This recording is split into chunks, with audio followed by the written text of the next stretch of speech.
Queridos amigos, sejam bem-vindos ao canal Videira Espírita. Meu nome é Cristina Brito e este é o programa Gotas do Evangelho. Aqui diariamente vemos as mensagens do Espírito Emmanuel, recebidas pela mediunidade de Chico Xavier e reunidas aqui no livro Palavras de Vida Eterna, publicado pela Federação Espírita Brasileira.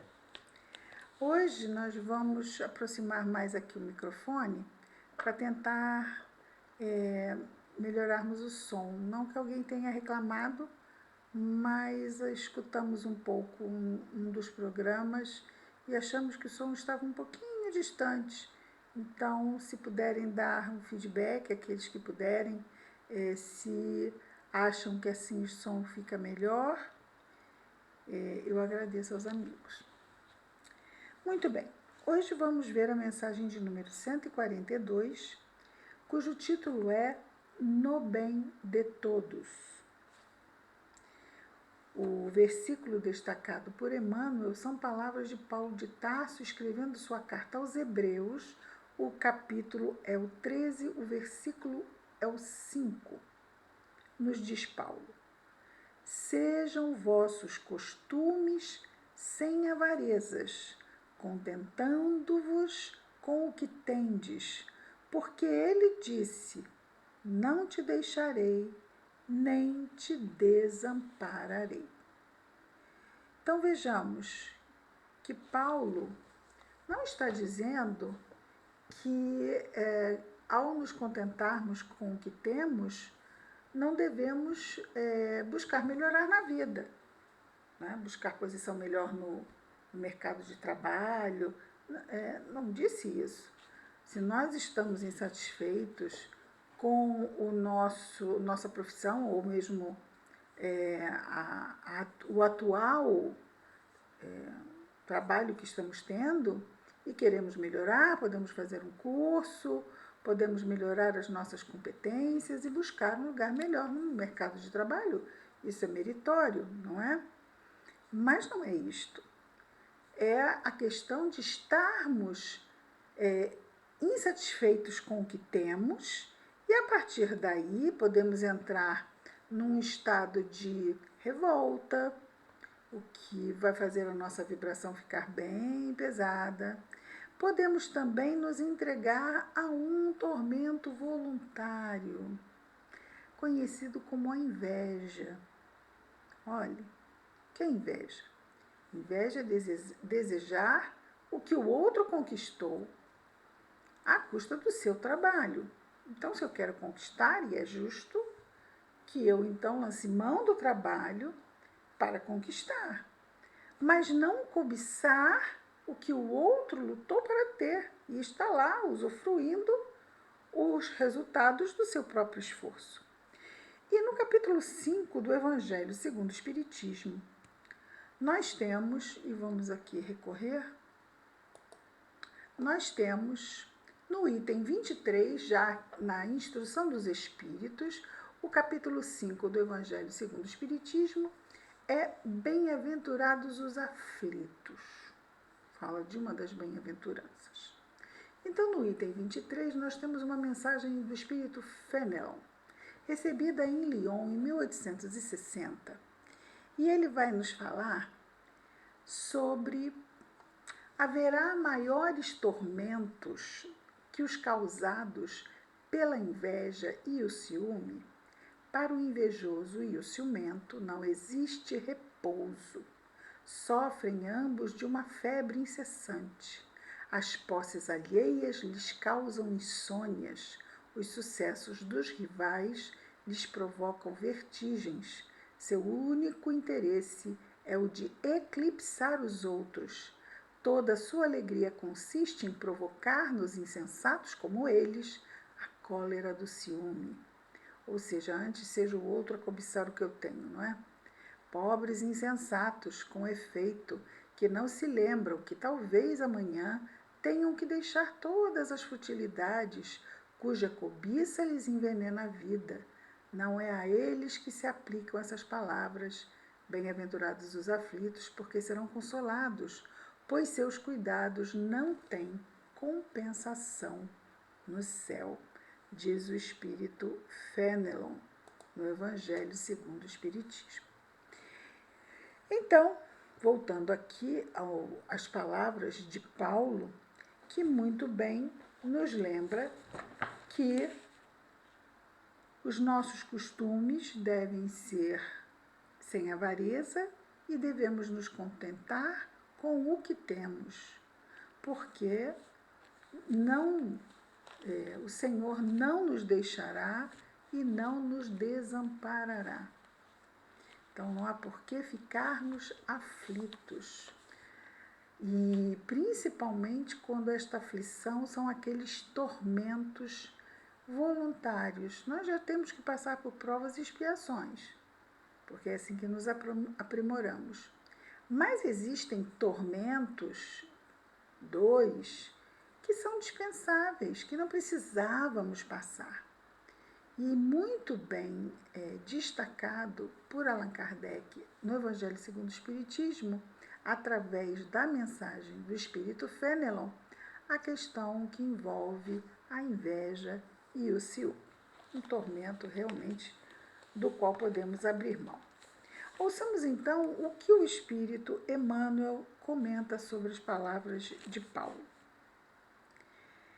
Encarna-se e reencarna-se o espírito na terra a fim de aperfeiçoar-se no rumo das instâncias superiores do universo.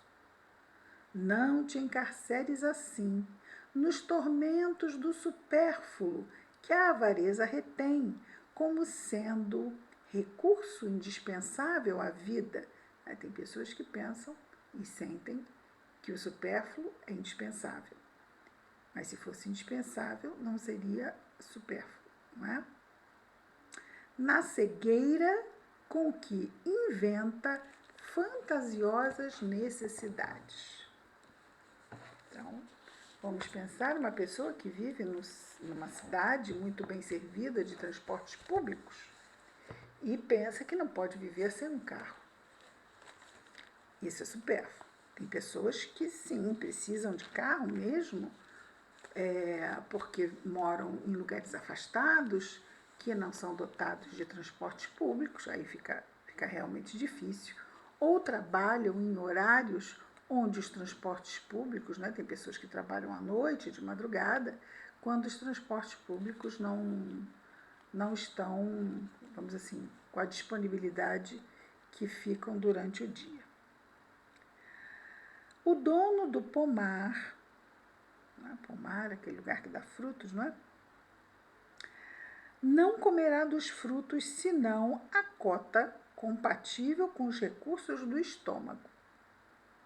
O atacadista de algodão vestirá uma camisa de cada vez.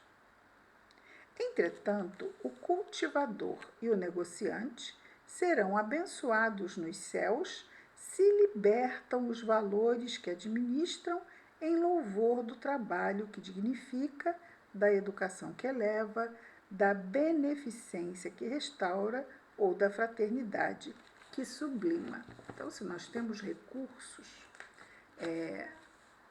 vamos dizer assim, sábio, que também investamos no bem de todos, porque não vamos esquecer, Deus nos facultou recursos não só a fim de nos beneficiar, mas para que também possamos beneficiar os nossos irmãos através desses recursos, sendo nós, nesse sentido, médiuns da providência divina. Sabendo nós, que tudo pertence a Deus e que Deus põe e Deus dispõe, não é?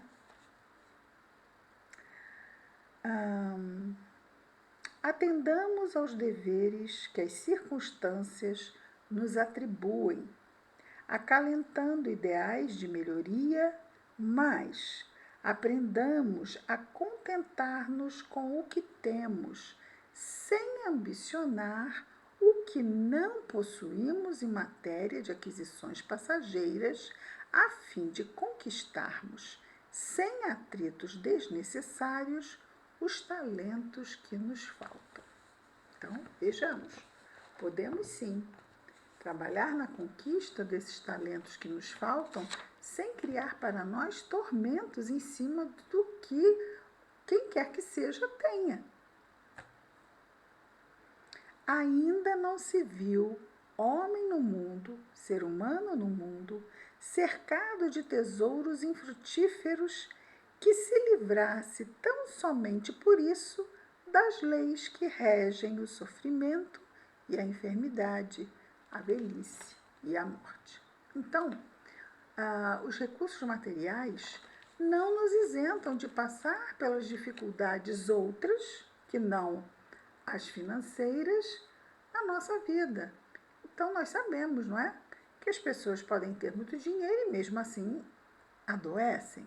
Podem ter muito dinheiro e mesmo assim morrem, não é? Podem ter muito dinheiro e mesmo assim, ao envelhecer, vão sentir o peso da velhice. Respeitemos os princípios divinos do bem para todos. Confiemos trabalhando. Caminhemos servindo. Não te deixarei, nem te desampararei, disse o Senhor. Sim, o Senhor jamais nos deixará, nem nos desamparará. Mas, se não queremos experiências dolorosas, espera naturalmente que não nos releguemos à ilusão, nem lhe desprezemos a companhia. Então, às vezes nós podemos, e é bastante interessante, não é? Porque qual de nós não pensou em ganhar na loteria? Uma vezinha, que seja. Mas por que fulano ganha, cicrano já ganhou e eu nunca ganhei na loteria? Será que um dia eu vou ganhar na loteria? Vamos pensar se nós ganhássemos na loteria. Isso não vem para que nos deliciemos em carrões, aviões e mansões, tudões. Mas são recursos que, se Deus favorece que cheguem às nossas mãos, deve ter um bom motivo, não é? Não vamos esquecer que uma loteria não é resultado do fruto do trabalho. E mesmo que fosse o fruto do trabalho, é um fruto material que Deus favoreceu que, através do trabalho, aqueles recursos chegassem até nós. Tem isso também, não é? Tem pessoas aí muito bem aparelhadas que não conseguem.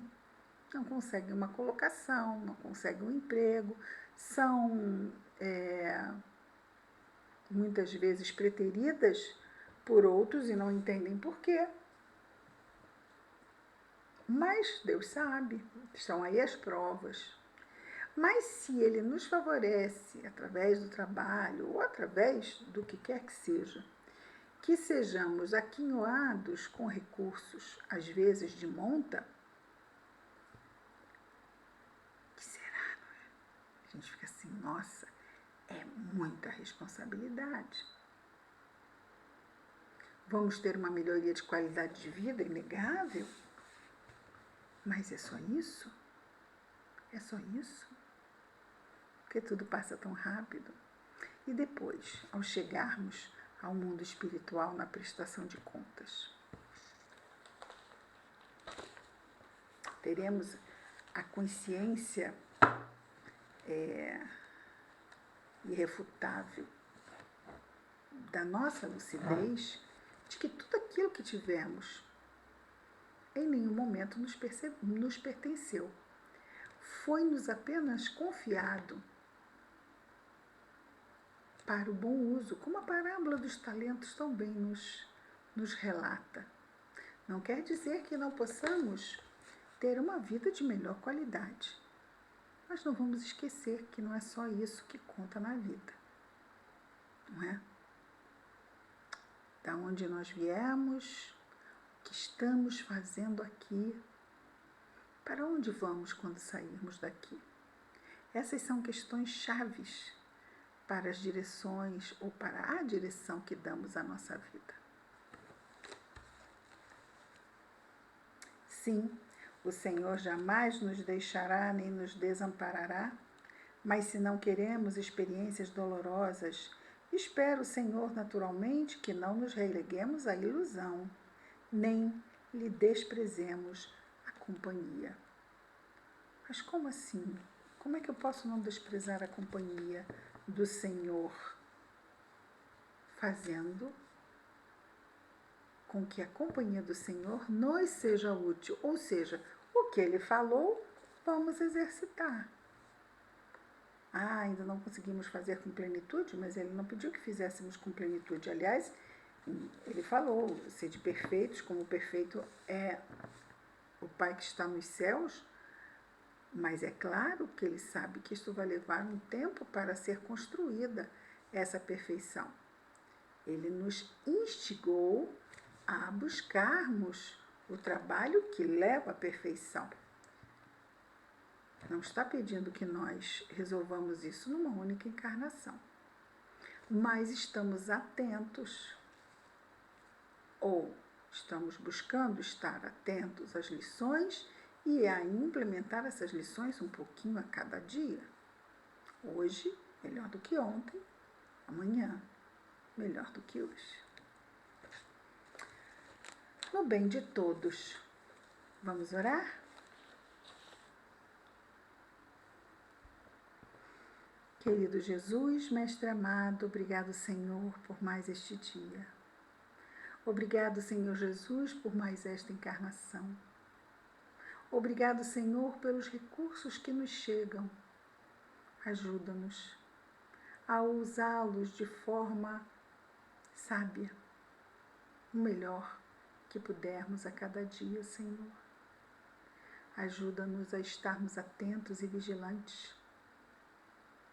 Abençoa, Senhor Jesus, nossos lares e afetos, mas igualmente todos os nossos irmãos de humanidade, Senhor, em especial aqueles que neste momento estejam em sofrimento, encarnados ou desencarnados. Que as tuas bênçãos estejam em nós e entre nós, Senhor, hoje e sempre. Graças a Deus.